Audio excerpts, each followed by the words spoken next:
still December 12th.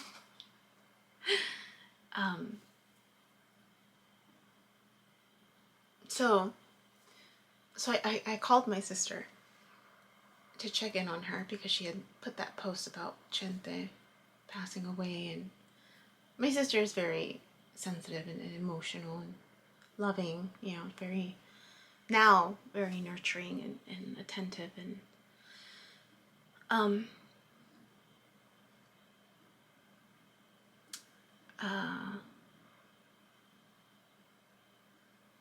so so I'm checking in with her. She's like, I cried in the morning. I'm fine though. Thank you for calling. And so I share with her. So I'm just sharing with her, right? The Chente story, right? That I shared in the last video. And then she's just like, because I'm bringing up this artist, painter, and she's just like, I don't want to hear it. I don't want to hear it. She's just so pissed. I don't want to know anything about him. That's what she said. I'm like, and so then I'm asking her, I'm like, what is it? What is it about him that you don't like? Like, I'm trying to think about it, and I'm trying to remember. I'm like, they never officially met. And I'm trying to rack my brain. I'm like, why don't you like him? And then thinking like, oh, you know, it's like most of my stories, right? Like where I'm at emotionally, it's you know, it's about him. And so I'm thinking maybe it's that, right? So I'm asking her, I'm like, what did he ever do to you? Like what you never met him. Why do you not like him? And then she's just like, I'm like, it doesn't make sense. I told her, I was just like, it doesn't make sense to me why you don't like him. And then she tells me a story. So so there's so many parts of this big story, right? Some of the little stories. So I'm telling her the story about the picture in his website, and this man that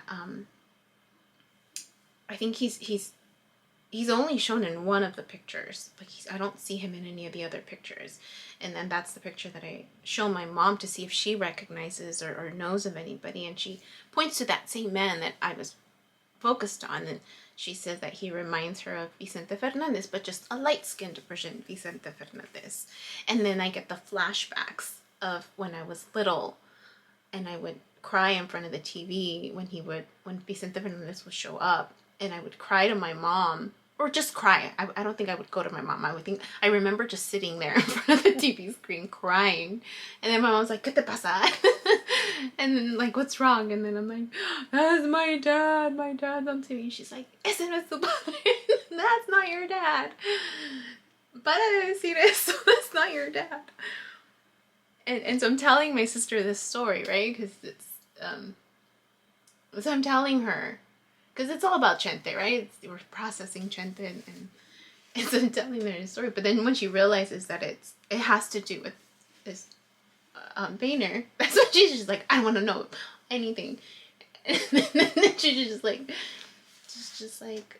did you ever get rid of that painting? I'm like, don't take it out on the painting, right? It's a great painting. Don't take it out. And then I snap a picture of it, right, where I hung it, and I send it to her. And then she's just like, did you? And then I'm like, I can't hear you. Just teasing. She's like, stop it, you didn't. So that's when I started asking her, like, why don't you like him? So then she tells me this story that I completely forgot about. And for this I had shared with her. No, she told me the story first. So she's telling me, actually about a year ago now, because we're in December. She's like, don't you remember what happened? I'm like, no. So I invited her to meet him. I had forgotten about that. I had invited her to meet him. And she was really struggling with the loss of me and my ex and I, and separation, and just because, you know, my ex has played such a big role in her life. She was really struggling with it. But she saw how happy I was. She saw how happy I was, and she's just like, you were just so happy, and I wanted to be supportive of you and where you were at. And if you were ready to move on, okay. And because I asked her if I wanted her to meet him. I wanted to see, because I think by that point she had already told me about, like, I know him. I don't know where I don't know where I've met him, but I know him. And so I wanted to just feel it out a little bit more. And so I invited her. She had invited me to go to the Long Beach antique market thing. And I think at that point I'd never been, or had been once maybe. And I invited him to go too. Like, so I had asked her, is it okay if I invite him? That way you can meet him. And she was really struggling with it. And she had said, okay, but I can't handle you guys being all lovey-dovey in front of me. I'm not there yet, she said. But only if you know, I walk in. I think she might have put, like, only if I walk in between you guys or something like that. Like, I can't handle that yet. Which makes sense, right? She's grieving the loss of my relationship with my ex, and just the fact that she was open enough to just even meet him was huge for me. But what ended up happening was, when I shared that with him, that, you know, she was okay with meeting him, but she was asking if we just couldn't be lovey-dovey. I think that triggered him. And then he texted me, and then we talked about it too. And he had said something to the point of, like, I don't like being controlled by other people, is something to that effect, and that he didn't want to be monitored or something like that, you know, or be told what he can and can't do. And, you know, like, if I want to kiss you, I kiss you, and just, you know, like, so just the thought of being controlled triggered him. And I'm like, you're right. And there's truth in what they're both saying, right? For him, he taught me that. He taught me that, you know, to not, because that's what I did most of my life, was I acted according to how other people wanted me to act. And this perception, right? Being perceived, how I was being judged by others. And so I molded myself to the point of where I lost myself. I lost who I was. And or never really gave myself permission to become who I was, right? Because I was so focused on how other people would perceive me. And so to a certain degree, I was allowing other people to control me without even realizing it, right? Whether it was society or whether it was my family. And he brought it to my attention. And he's just like, it doesn't make sense. Why do you need to be controlled by your family? And I was like, you're right. And that whole process a year ago, I was learning about that, right? Of making my own decisions, right? And pulling away from my family, and not playing by their rules, right? Or the rules or the expectations of marriage, or, you know, like, just you know, becoming my own person, really, and acting in the way that I wanted to act.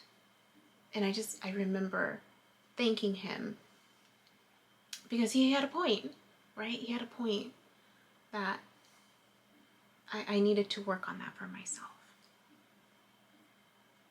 And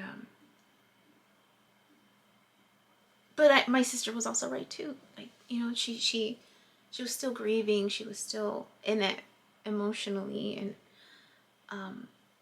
I don't know if I've shared it, but I think I have shared it before, that my marriage was like a spiritual marriage for my family, in the sense that my parents had just separated. It's only been a year, and they were looking forward to my marriage. And it was symbolic for everybody because it symbolized hope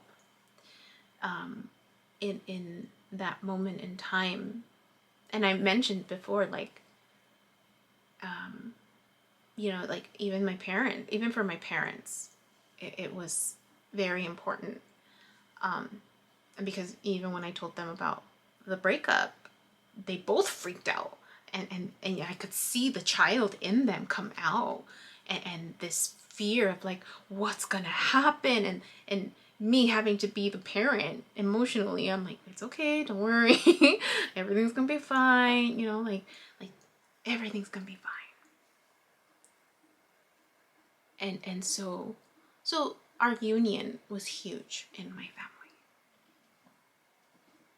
And so so she's telling me, she's just like, I didn't appreciate, she's like, I get it. She told me, she's like, I get it. You were your own person. You had always gone to that extreme side of doing what you were told, right? And she's like, but I wasn't there yet, Yumi. She's like, I was trying to be supportive of where you were at. These were my limits of what I was able to how I was able to interact with you guys, and it just didn't feel like he acknowledged that. She said it didn't feel, she's just like, it seemed very hypocritical that he says he's all about family, but yet he couldn't understand where I was coming from, and how, and where you were at with your family, is what she said. And she's like, and that rubbed me the wrong way. I was like, I can see that. But when she was telling me, I was like, whoa, because I had forgotten about that interaction. Totally forgotten about that interaction. And then she's just like, sorry, I busted your bubble. Oh, because so at that point, I did tell her, actually, before that story, I told her about that other story. When that's what it was. She was getting upset. She's like, I don't want to hear anything about him. And I'm like, wait, I gotta tell you this story.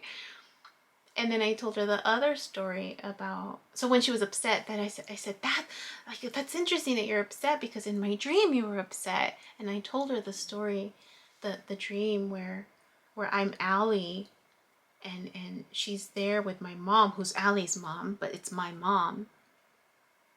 And I'm like, and you guys were pissed. You were happy with the first partner that I was going to be with, and I couldn't emotionally connect to that partner. I was kind of like disconnected.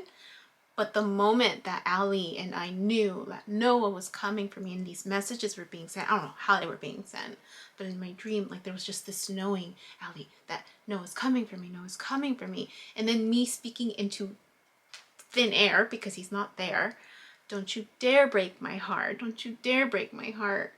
And then my mom and my sister were pissed.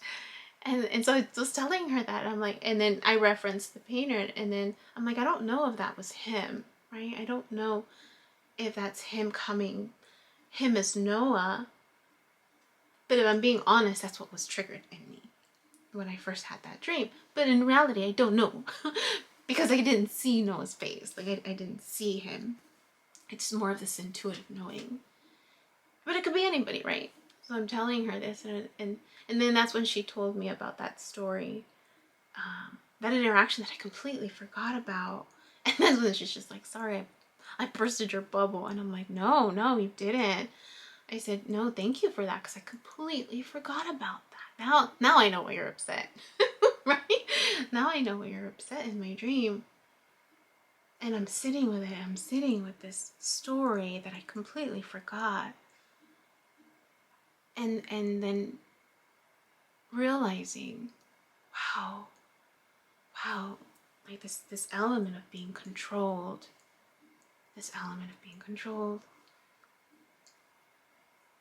triggered him.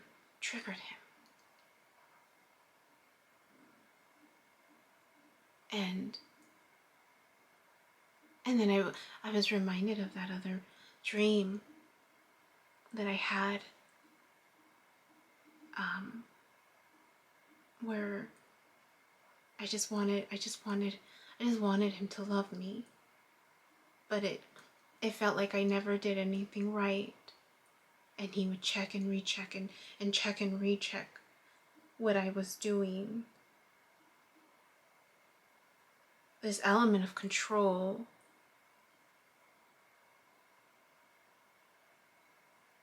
And so she's sharing this with me, and all of these other examples are coming back to me. This element of control. This element of control. And she hit the pause. She's like, I'm so sorry. She's like, I'm like, no, I needed to hear this. I needed to hear this. I had forgotten. I'd forgotten. So then when I told her about the story about Noah and Allie, that I was Allie, and she's like, it's funny that you say that. Let me tell you another story. So she's telling me that when my ex and I separated, she kept talking to my ex. She still talks. She's really close to my ex. Because she grew up with him. He was like a father figure, really. And, or an older brother, And she says to me, she's just like, I told him, be her Noah. It's like she's Allie, go be her Noah, you're a carpenter. She told him. Go build her the house that she deserves.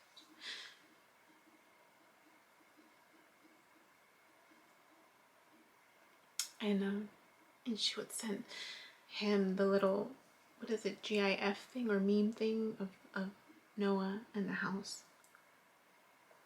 And she's just like, I would tell him to go be her Noah, and he would just respond back with a sad face.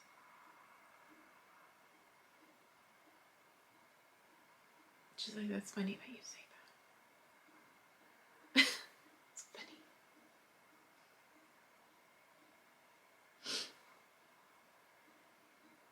So there's that realization. And I was just like, oh dang. I forgot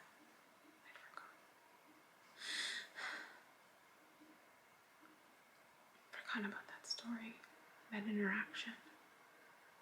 Because back then even she said, it's funny, she said it too. She's like, I was fresh off the boat right there. We were all still trying to cope with the fact that you guys weren't together anymore. After 14 years, you guys weren't together. And that's just married years. We were still together 7 years before that. So she's just like it was still very fresh for us. Still very fresh. I'm like, wow, I'm sorry. And she's like, you were ready to move on. But I also remember everyone would say, like, you're so happy, you look different, you're different. I felt different. I felt free. So, anyways, follow-up story to the Chente one. It's crazy. It's just crazy. Alright. I gotta, it's gonna be 4. I haven't done anything but cook, so. Hi, my name is Yubi, and in case you haven't figured it out, this footage is capturing my experience as I learn to navigate my personal spiritual awakening. I am learning that this experience is unique to each one of us. In whatever way we believe we are embracing living our truth, this just happens to be my journey. And despite me having a graduate degree and a license in clinical social work, this by no means is intended to replace any type of mental health advice. This is just me on a personal level, documenting my experience, shedding light on the truth that I am learning and discovering for myself, and really inviting you along for the ride. If by some magical chance you find this content to be helpful in any way, shape, or form, please click the like button, share the message, subscribe subscribe to my YouTube channel. I have an Instagram account, a personal one, and one specifically for this channel that you're more than welcome to check out. I'm an open book. I have also created t-shirt designs. I'm wearing my favorite one right now, which is the North Node design, but I have that and other things that you can look at inspired by this process and journey, and I have the link in the description box as well as in the about section of my YouTube channel. So you're more than welcome to check those items out. Any type of support is, great. Again, if you find this content really helpful or meaningful, sometimes when we take that step and be vulnerable, with showing what's inside our hearts and what's really our truth, we realize that we're much more connected than what we thought we were. And so I hope that as I'm living this experience and that you find some type of truth for yourself, or find some type of ability to heal in some way just by relating, just by knowing that you're not alone. That really has been my goal with this process, not just being able to connect with others, but really for my own healing. It's definitely been a therapeutic experience and a very creative one for myself. So I thank you, and I wish you all the best, and we'll see what else comes next for me. So